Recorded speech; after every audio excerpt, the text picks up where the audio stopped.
Well, friends, now I'm welcoming you to our today's session. Quickly, we'll recapitulate what we've learned so far. So, first thing is that we tried to understand what is audit and assurance. You have discussed it earlier. Various kinds of audit that also you have discussed. Importance of audit we had also discussed in our earlier classes.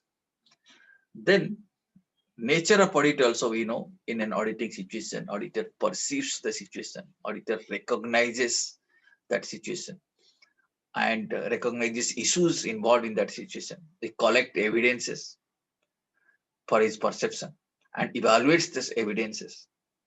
And auditor judge that particular judge those evidences, and on that basis forms an opinion, and that opinion is communicated. Right, that communication is made in the form of audit report. So you can say this is basically the process. This is the process normally auditor applies. And auditor, what auditor audits? Auditor audits the financial statement, and we have understood what are the financial statement. I think all of you know now what are the financial statements we are talking about. Can anyone tell me these are the financial statements that auditor audits quickly? Sir, profit and loss statement, Yeah. balance sheet, Okay. and cash flow statement, and the statement of equity shareholders, Mhm. and notes to account. Okay. So what you do one thing now in future, if someone will be asking you, please tell me in this sequence. Balance sheet first, right? Profit and loss account or statement of profit and loss or income and expenditure account, you can say. Then cash flow statement. The fourth statement is statement of changes in equity, not equity statement. This is statement of changes in equity. Then explanatory notes, right? Can you tell me these five things? And you should say financial statement includes balance sheet, statement of profit and loss, cash flow statement, statement of changes in equity, and explanatory notes. Can you say like this? So next time I'll be expecting that you should tell like this in this manner and in this sequence. Okay, that's about financial statement. I had told you where this definition is given, section 240 of Companies Act. Also, you can refer to Ind AS 1 where both these definitions are there. And earlier we had seen how the financial statement looks like. You can refer to those old videos if you want.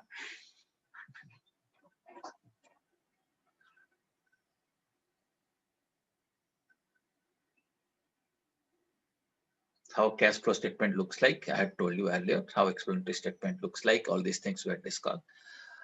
Then after financial statement, one more thing also, one more very important thing that we have understood, that is called as financial reporting framework. Have you really understood what is this financial reporting framework? And you know, this financial statement has to be prepared in accordance with the financial reporting framework. Is it not? When you prepare the financial statement, who prepares the financial statement? Quickly tell me. The management. Yeah, the management prepares. So it is the management's responsibility to prepare the financial statement in accordance with the financial reporting framework. Right. Auditor also needs to understand the financial reporting framework. Then only he can give an opinion whether these financial statements are prepared in accordance with the financial reporting framework or not.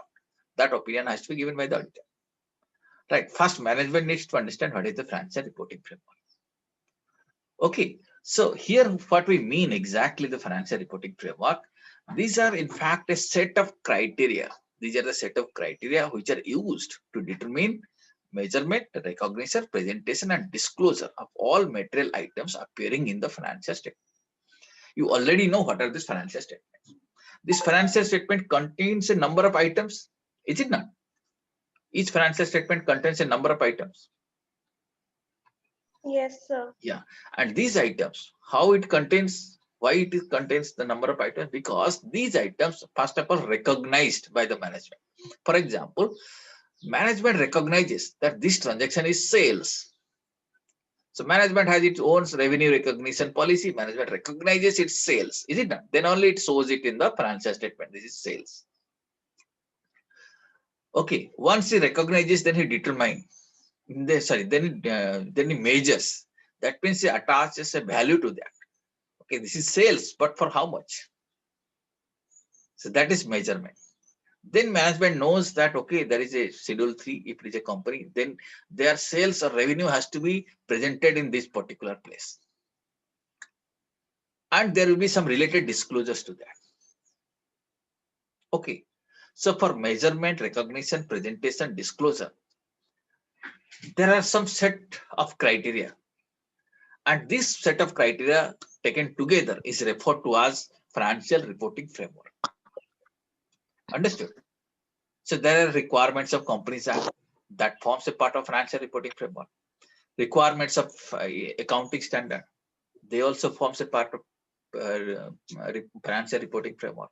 If it is a listing company, then stock exchanges requirement, that also forms a part of financial reporting framework. All these things forms a part of financial reporting framework. Okay. So this financial framework, reporting framework, in fact, sets out the concepts that underlie the preparation and presentation of financial statement. All financial statement has to be prepared in accordance with the financial reporting framework. I think you have understood this. So one key point we have understood that these are the financial statement, and also we know that this financial statement has to be prepared according to financial reporting framework. I think all of you are confident about these two areas, right? Okay. Yes, sir. Then coming to audit. So, you know, it is an independent examination of those financial statements which are contained in the audit. So this definition has been analyzed in earlier classes we have discussed. And the process of auditing also we have discussed. Then what exactly happens? These financial statements are verified with reference to the books of account. Books of accounts are also matched with supports. Then also see none of the entries are omitted. All these things we have discussed. The process of auditing in detail, right? And thereafter, I had explained you this particular chart where I had told you what is audit and what is assurance, how financial statements are prepared in accordance with the financial reporting framework, right? And what exactly auditor does, how auditor compares the books of accounts and vouchers. All these things we have discussed earlier. How voucher looks like, money receipts looks like, all these things we have discussed. Coming to now objective of audit, this is also important. So what is most important? First of all, financial statements. Second is our financial reporting framework. Then we need to understand what are the objectives of audit. To understand the objective, we have to refer to SA 200. What is SA?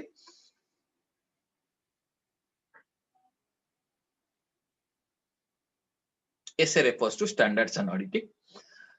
Right? We will be learning it today, how assets are drafted, how they are implemented. So objectives of audits are to obtain reasonable assurance about whether financial statements as a whole are free from financial misstatements. So earlier we are discussing the financial statement should give a true and fair view. An auditor gives an opinion whether these financial statements are giving a true and fair view or not. Right? So if financial statements contain material misstatements, then that will never give true and fair view. Right? So audit process ensures or gives a kind of assurance that the financial statements are free from material misstatements. And one more objective of audit is to report on the financial statements and communicate as required by SS in accordance with auditor's finding. So according to the auditor's finding, auditors shall communicate. Depending, you'll be issuing various kinds of reports, maybe qualified report, maybe clean report, maybe adverse report, maybe disclaimer of opinion. These things we have discussed. Various kinds of reports have to be issued depending upon his findings. This is overall objective. Scope also we have already discussed earlier. What is the scope of audit? This is how we can summarize the scope. Audit should cover all aspects. Right? Audit should ensure that information is reliable and sufficient. There is proper disclosure, evaluation of accounting system. These are the various scopes of audit we have already discussed earlier. And scope is determined by terms of engagement, requirement of legislation, and pronouncement of institute. These aspects we have discussed. Yeah. I think up to this we have discussed in our earlier class. Is it not? Yes, sir. Yeah. Now today we'll start from here. How to decide the scope of audit. As I told you, they're determined by three things. Can you read the first one? Terms of engagement, Second one? a requirement of relevant legislation, Third one? then pronouncement of institute. This shows, first of all, when a client appoints an auditor, or a particular company appoints an auditor, a business entity appoints an auditor to get its account audited. So there will be some terms of engagement. The entity engages the auditor to do certain things. So terms of engagement is relevant to decide the scope. If management wants something to be done, so that will be included in the scope of audit. Is it not? The next important thing is the requirement of legislation. Suppose law requires something to be covered. Law requires that these things has to be audited, or these things has to be checked and has to be reported. So that also forms a part of scope of audit. The pronouncement of the institute, the professional institute. If you are talking about the company audit, then only chartered accountants are eligible to conduct the audit of a company. So the pronouncement of the Institute of Chartered Accountants of India is relevant in this context. If certain institute pronouncements are issued, whether that it is a standards on auditing or it's a guidance note, that needs to be followed. Okay, that is expected to be followed. So all these three things decide or determines the scope of audit. Okay, but Yes, here sir. one more thing you have to remember: the terms of engagement cannot restrict the scope which is prescribed by legislation or pronouncement of the institute. Terms of engagement can enhance or extend the scope, but it cannot reduce. Suppose the legislation says that this has to be checked, then terms of engagement cannot say no, this should not be checked. It cannot restrict. Did you understand? That is why in this graph I am showing it a little below, so that these two things you can say they are of priority. So first we have to see what is the requirement of the legislation, then pronouncement of the institute. The terms of engagement will definitely affect the scope, but it can only enhance the scope. It cannot restrict the scope.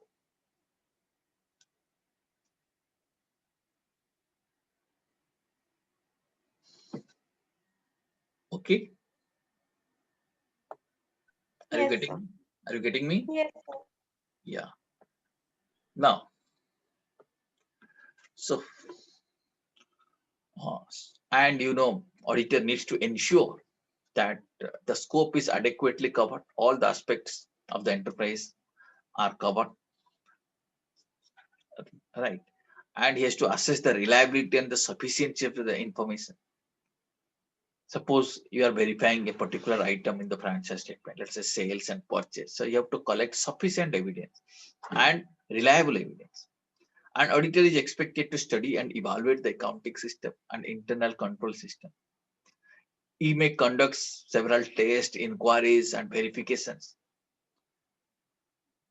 to ensure that the financial statements are really showing true and fair view and there is no material misstatements.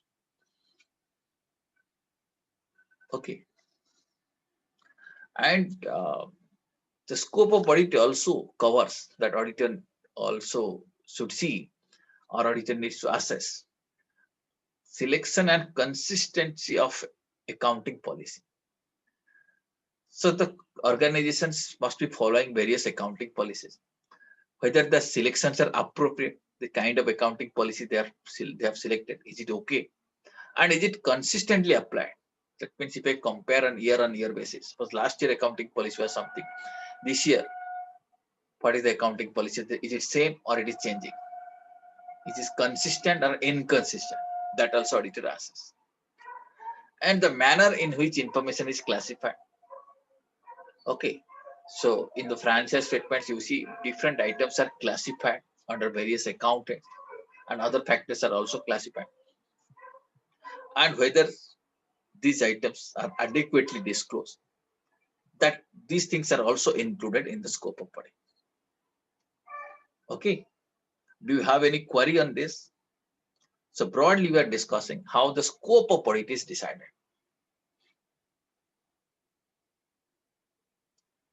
Okay. Is it clear up to this? Yes, sir. Yeah. Now, few more things relating to scope. So as you know, the intention of the auditor is to see or to give an opinion that the financial statement are showing true and fair view.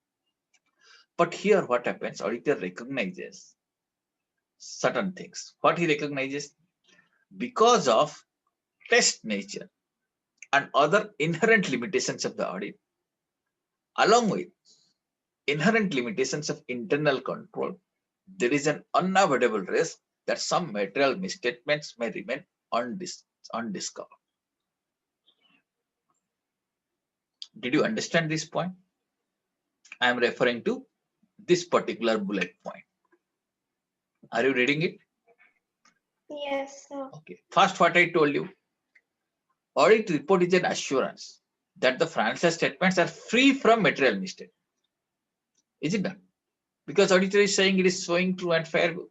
So that means it will show true and fair view only when they're free from material misstatements. So auditor's report is an assurance that these financial statements are free from material misstatements. Is it not? Yes or no? Yes, sir. Yeah. Now you see what is the real problem. Now problem is that the nature of audit is test nature.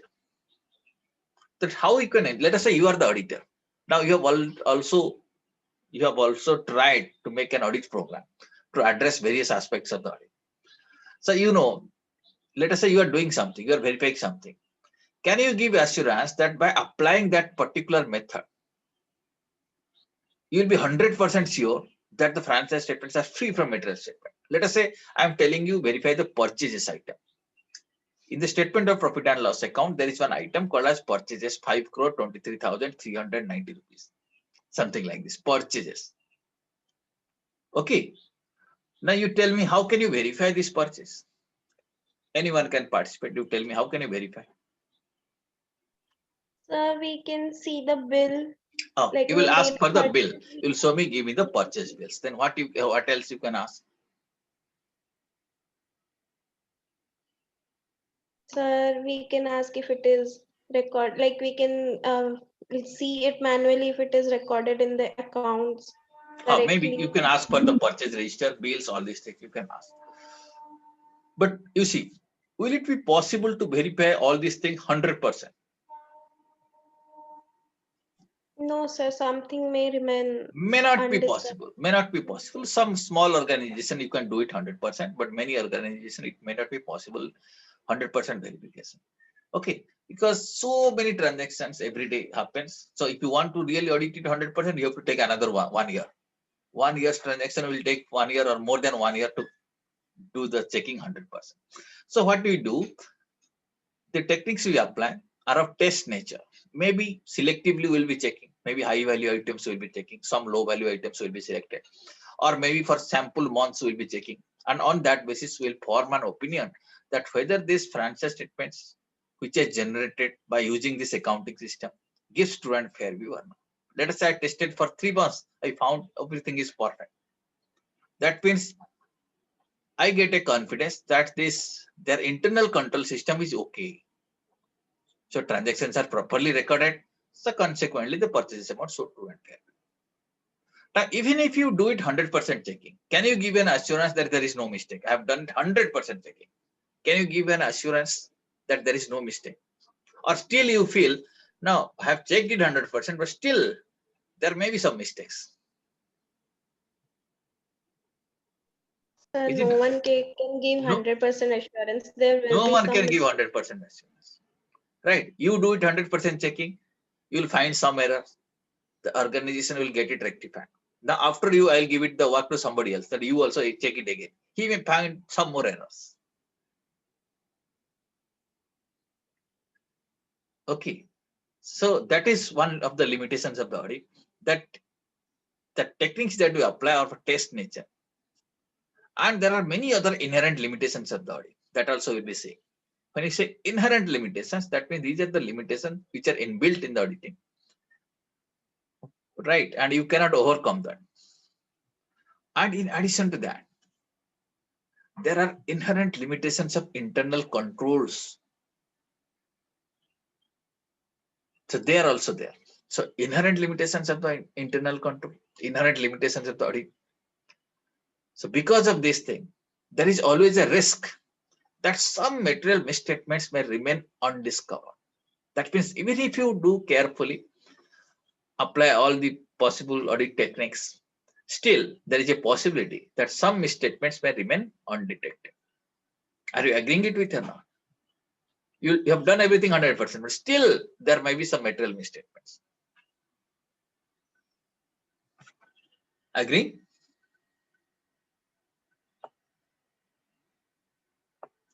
Yes or no? Agreeing or not? Yes, sir. Yeah. So because of this thing, we have to accept one thing, that discovery of these material misstatements is not the main objective of audit. We cannot discover all material misstatements.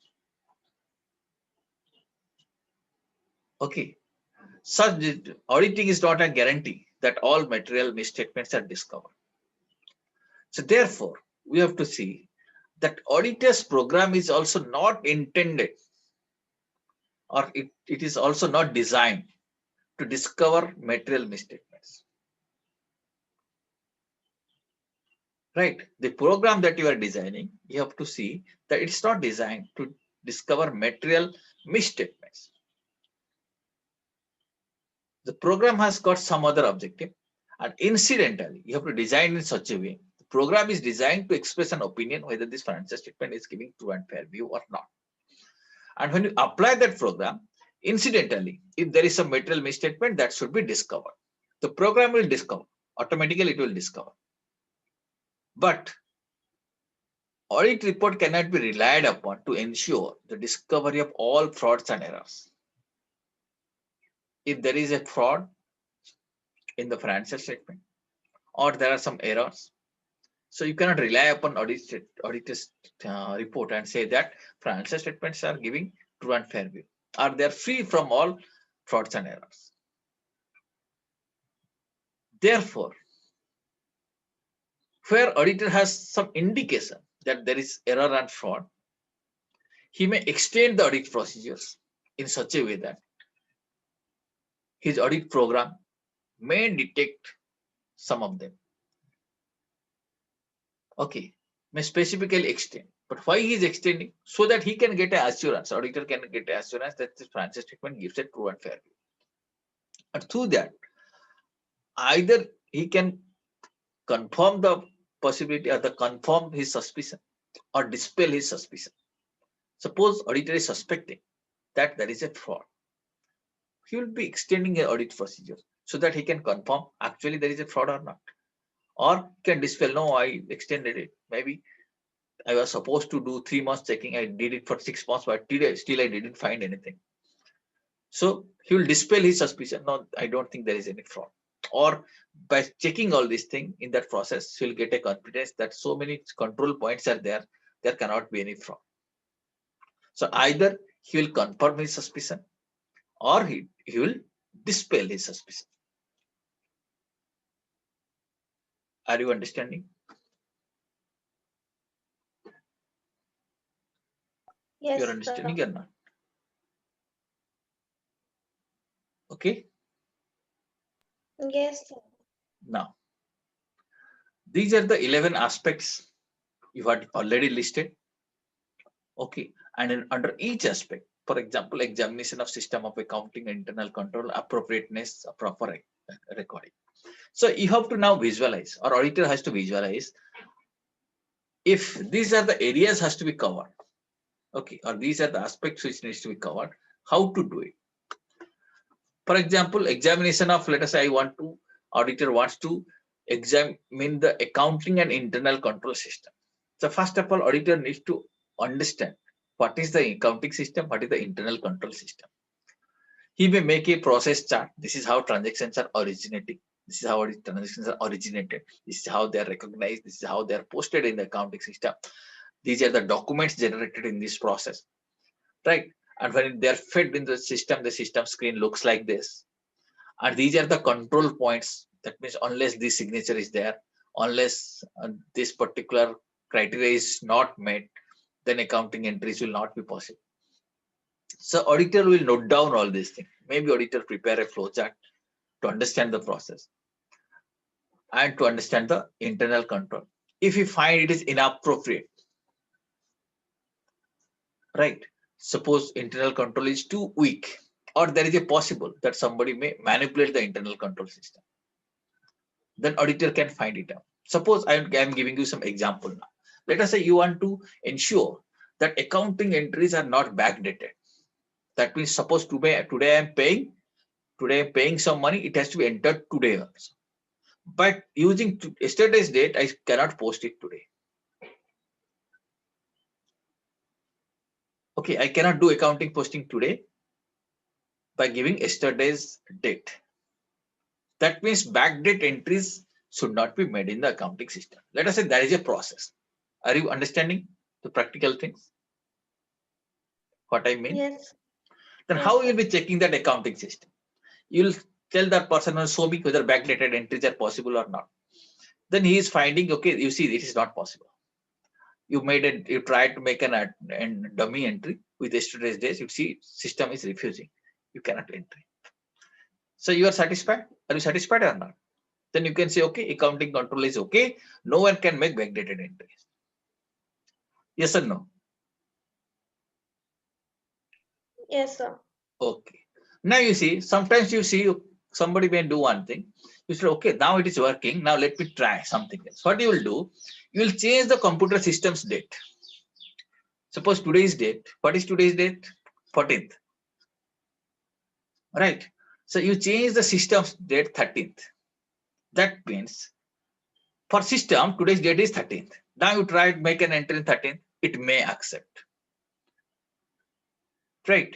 Normally it is not accepting, but when you are changing the system state, it is accepting. That means internal control is there, but it's inadequate. For normal person, it will work, but if somebody is too smart, then he can overcome the system, overcome the internal control system. Are you getting me? Yes, sir. Right. One can overcome. You see, these are the something that auditor should visualize. If this is the accounting system, is there any possibility that the internet somebody can override the internal control system? Or let us say something, you have made a rule that cash payment in excess of 20,000 will not be allowed. If you make a cash payment voucher, system will refuse in excess of 20,000 rupees. Okay. So you can check it. Yeah, system is working. Fantastic. You have made the cash payment voucher excess amounting 21,000. System refused. Now you can feel somebody is manipulating that thing. Let us say someone is breaking their transaction into two parts. 20,000 become 11,000 and 10,000. Two entries are passed at the same time. System is accepting. Meaning internal control is there, but in some areas they're still weak.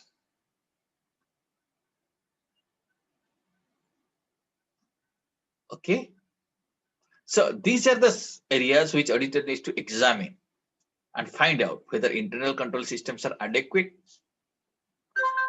and appropriate. Okay. And if there is any weakness in the internal control system. Also, arithmetical accuracy. How accurately the calculations are made. Okay, trial balance will be definitely tallied. Most of the cases nowadays, financial statements are prepared by using software. So trial balance will be tallied, but still there will be some calculation error. Arithmetical accuracy may not be there. Suppose some interest could have been charged at a particular rate, it is charged at a different rate. Or interest calculation might be wrong. Depreciation calculation might be wrong. So this affects the accuracy. authenticity of the transaction. Certain transaction needs certain approval. Otherwise, it will become unauthorized transaction. So some control should be there. So auditors program should address that issue. All right. So like this, all these 11 points of which are listed in our previous classes. One need to visualize, one need to think that how to address that issue. Right? Do you have any query on any of these points? Now you may feel free to ask. So these are the aspects which needs to be covered in audit. That in every audit situation, we expect one should cover each of these items. In any item you have any doubt, then ask me freely. I'll be telling you how this issue, how this aspect can be covered. No, sir, no doubt. No doubt. You can visualize easily what are the reports or how you can address these aspects. Yeah. Now, friends, now we are going to learn one important aspect. They are called as assertions of audit. We need to understand what is the meaning of assertions first. Give me a moment.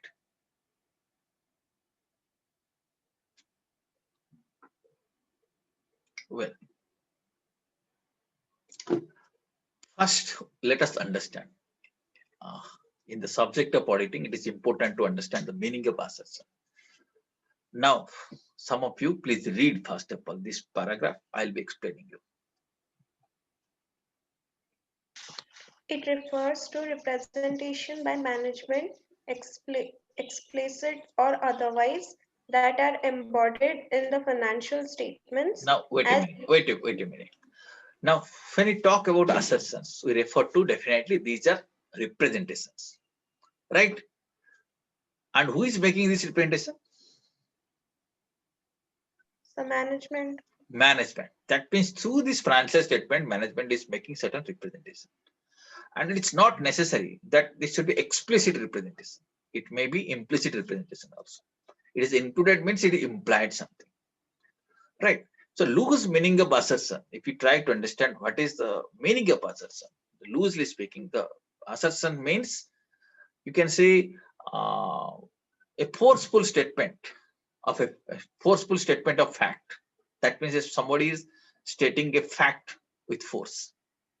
So when management discloses something or management presents something in the financial statement, management makes a forceful statement of fact. It may be explicit statement or it may be implicit statement also. Right? For example, you are saying my bank balance is this much. That means forcefully you are saying that my company on this date has this much of money. And this money belongs to me. And actually they are present there. This much of money is there in my bank account. Is it not? These are certain statements. And this money is also freely usable by the company. That's why I'm showing it in the financial statement as cash. Anytime I can use it. Right. So these are certain representations management is making. Or let us say in the financial statement, the moment you are saying there is a vehicle, that means company has got a vehicle. Company is the real owner of that vehicle. Okay, the vehicle can be used for the company's work. Vehicle, if the company want, company can dispose of that vehicle also. These are the some assertions that management is making. And these assertions are embodied in the financial statement. Right? Did you understand up to this point? Yes, sir. Now, next bullet point talks about how these assertions are used. Or then read the next point. As used by the auditor to consider the different types of potential misstatements that may occur. Yeah. So assertions are the representations of the management, but there is a possibility or there is a potential that there may be some misstatement. Right? They're embodied in the financial statement as used by the auditor to consider the different types of potential misstatements that may occur. Assertions are used by the auditor to find out if there is any potential misstatement. Suppose you are saying vehicle, but actually whether you are owner of the vehicle or not. So auditor may ask you, give me the registration certificate so that I can check if there is any mistake. Okay. Suppose you find in the registration certificate, you find vehicle is there, but you see vehicle is hypothecated to a particular bank. Then you will say, where is disclosure for that? Meaning the representation that you are making, that the assertions are incorrect. You are saying vehicle is there, but vehicle is hypothecated. That means you are not the full owner of the vehicle. If you want to sell, you have to get approval, get permission of the bank because it is hypothecated. So your auditor has to find out like this, if there is any potential mistake. Is it not? You are saying this much of bank balance. Auditor may ask, okay, show me the bank confirmation certificate. You will find it is different. Then there is a possibility or there is a potential of mistake. So you may ask, okay, get it reconciled. Your bank book should be reconciled with the bank, this bank certificate. After that only we'll see whether this bank balance is correct or not. Are you getting? Now, Yes, sir. now coming to uses of assertions. In representing that, financial statements are in accordance with the financial reporting framework, management implicitly or explicitly makes assertions regarding, again, these four things. So management is making assertions, and these assertions are regarding what? Recognition, measurement, presentation, and disclosure of various elements of financial statement. Financial statement contains various elements. So these assertions are made for recognition, measurement, presentation, and disclosure of all these aspects. Okay. Now tell me, through assertions, or I can tell you, through these assertions, management implicitly or explicitly sends a signal to the users of financial statement. Is it not? Okay. And auditor also uses these assertions. Auditor uses the assertions to consider what are the possible misstatements, different type of misstatements that may occur. Okay, while preparation of the financial statement, various kinds of misstatements may occur. So auditor tests or auditor considers various kinds of potential misstatements that may occur in preparation of the financial statement. So broadly, we can divide these assertions into three categories. First group of assertions you can see. Can you read it here? This particular box. Yes, sir, transaction or events. Yeah, so there will be some assertions which are relating to transactions or event, and there will be some assertions that are relating to balances. Okay, a third one, this is the assertions not about account balance. Actually, this is for disclosures. Okay, three kinds of assertions are there. First, let us come to third one, not account balance. Please read it as disclosures. For disclosure related assertions are there. When you talk about the transactions and events, right? So these are the assertions made. Transactions are normally reflected in which financial statement? Which financial statement shows the transactions? Can you tell me? The Which? statement of profit and loss. Yeah. Statement of profit and loss. That is the financial statement where transactions are recorded. A transactions, ultimate result of the transactions are reflected in the statement of profit and loss. So management makes assertions about occurrence. That means transaction has actually occurred. Completeness, that nothing is left out. All the transactions are recorded. Accuracy, transactions are correctly recorded. And cutoff, this transaction pertains to that period. Profit and loss statement is a periodic statement, is it not? It is prepared for a particular period. And they are also properly classified. So these are the assertions made by the management. So auditor test occurrence, how to test it, completeness, how to test, accuracy, how to test, cutoff, how to the cutoff procedures, how that has to be tested, classification, whether corrected, not that has to be tested, because these are the assertions made by the management, and auditor has to check this assertion to ensure that there is no potential misstatement as regards these assertions. Are you getting? Yes. Similarly, account balances. Tell me which financial statement. Now somebody else should say. Now who is replying? Is it Murdula? No, sir, Bhavna. Bhavna. Now Bhavna, in this time you don't respond. Let some other people say. What the question is? What is the financial statement which reflects account balances?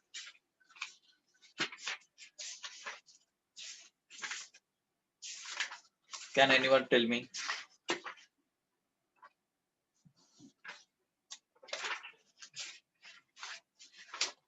Financial statement, you already know 5 kinds of financial statement. Question is, what is the financial statement that reflects or that shows various account balances? Sir, balance sheet. Yes, balance sheet. So balance sheet, you know, contains various items that shows account balances. Is it not? Now you see, as regards to account balances, what are the assertions? Can you read it? Can anyone read what are the assertions relating to account balances?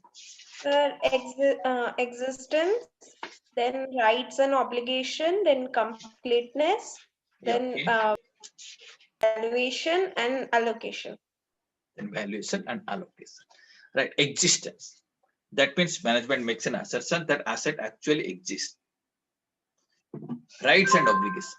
The assets are in fact rights of the organization. The company owns this asset, it can use it.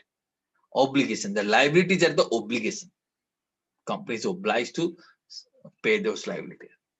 Completeness. So nothing is left out.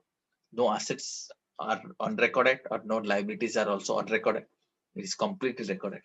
And they are presented in the appropriate value. Right. And if they need to be allocated, they are also properly allocated.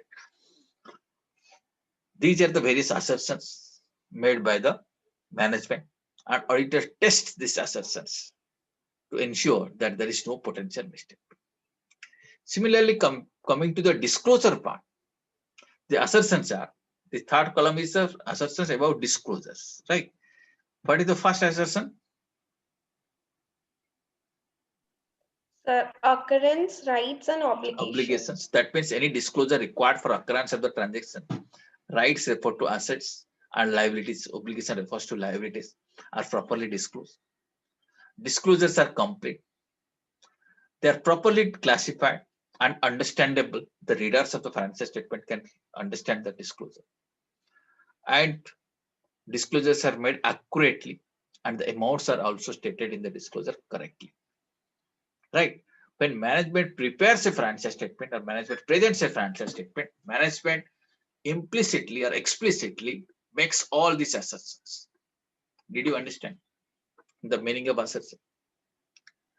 It is very important for us to understand the meaning of assertion, so that in the context of application of audit techniques, or in when we will be drafting audit programs, it will be useful. So audit programs should be drafted in such a way that these assertions are tested, so that potential misstatements can be eliminated. Potential misstatements can be found out. Okay. Okay, friends. Yes, sir. Yeah, so we'll stop here for the timing. Again, we'll catch up in your next class. We'll continue our discussion on assertion. Okay, then. Thank you very much. Sir, instead of ending the meeting, can you just leave the meeting?